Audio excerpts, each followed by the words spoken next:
Hey guys, what's up? It's Pat again, and today we're going to be talking about Chateau and how to use Chateau to produce essentially unlimited goods, supplies, coins, and to some degree, forge points.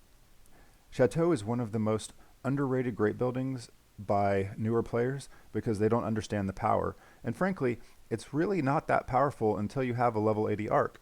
Once you have a level 80 arc, then Chateau becomes a powerhouse for producing goods, supplies, coins, and so on. So basically, here's how Chateau works, and here's what it does, is it gives you an extra bonus for when you complete quest. So that means your story quest, side quest, bonus quest, and most importantly, recurring quest. So what I did was I recorded a video of me doing a recurring quest while just so that you could see how recurring quests work. And I'm going to get it started and explain how it works. So, and I did this on my phone because I find this easier to do on the phone, but you're certainly able to do this on the computer as well.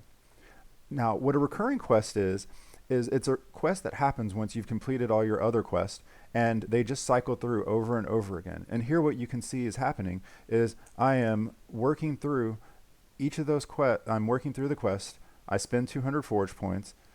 I collect my reward, and now I cycle back through those same 8 or 9 quests, or however many quests there are, and then go back and I spend the 200 forge points again. It's coming up. Here we go. Sorry, it's a little bit boring for a second. And there, spend another 200 forge points. And with a level 80 arc, if you have like say a 1.9 thread, you can do this over and over again. And when that great building levels, you get all your forge points back. So essentially, you paid no forge points. You have a net break even on forge point cost, but you got to do all of these quests, which helped you to get, as you can see, supplies, coins, metals as well, although that's not really as useful. And the first time that you complete a quest for an age, you also can get diamonds. But once you can only get diamonds once per age per recurring quest. I'll go over that in a minute. So I'm going to let this keep running off here on the side while I continue to talk about how this works. So recurring quests are mostly the same per age. You're going to have a quest that's for spending forge points. You're going to have a quest for gathering supplies, gathering coins. And then you've got a few others like gaining happiness or population. Then there's also usually a quest or two that is age specific for productions. So this is like produce the lobsters or produce houses or whatever it is. And those are typically 24-hour production runs. And once you start getting to the higher ages, instead of being specific to a particular great build or supply building, it'll just say finish 24-hour productions 6 times. So, and then there's one other one that's also that all of the ages have, which is called the Unbirthday Quest, or UBQ, or some people just call them Unbirthdays. And what that quest is, you pay some amount of supplies and some amount of coins, and it completes the quest. Now, I'll show you how that could be really useful in a little bit, because especially at certain ages, that's a really great way to massively ramp up how quickly you're generating goods, especially if you need goods. So when you complete these recurring quests, you get what they call a random reward, and that could be a blueprint, that could be forge points, that could be goods, metals, and then there's also large and small coin and supply packs and diamonds. So the big one for me and for a lot of players is this goods one here. And the base level is 5 goods, but as you level up your chateau, you start having a cutover where you get more and more goods. So at level 10, you're getting 13 goods per reward that you get.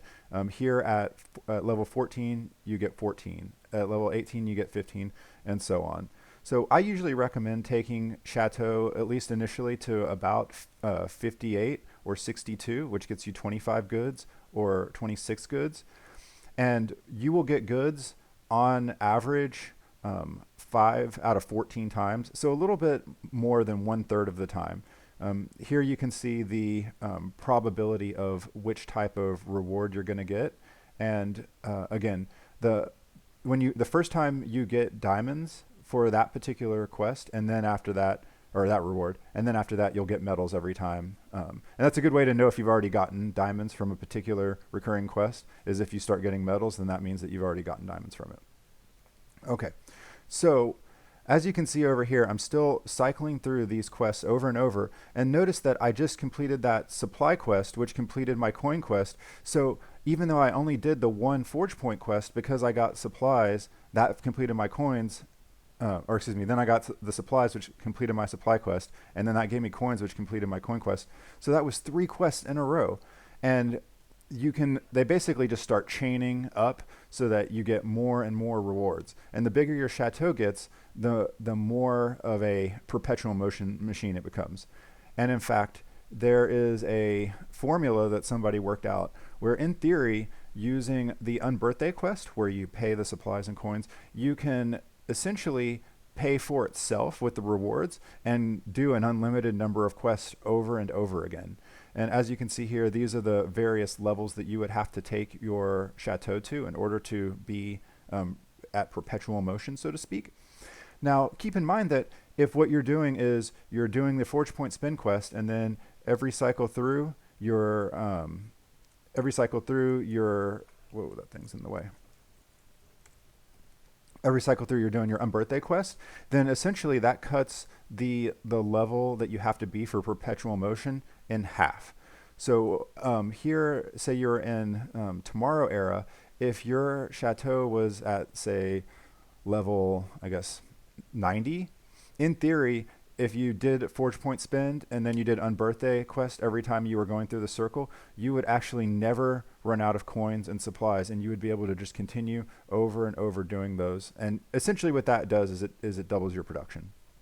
So all of this to say that Chateau is one of the most powerful and useful great buildings, and the best way to leverage Chateau is to get your arc to level 80 and then participate on 1.9 threads or 1.8 or 1.85 threads.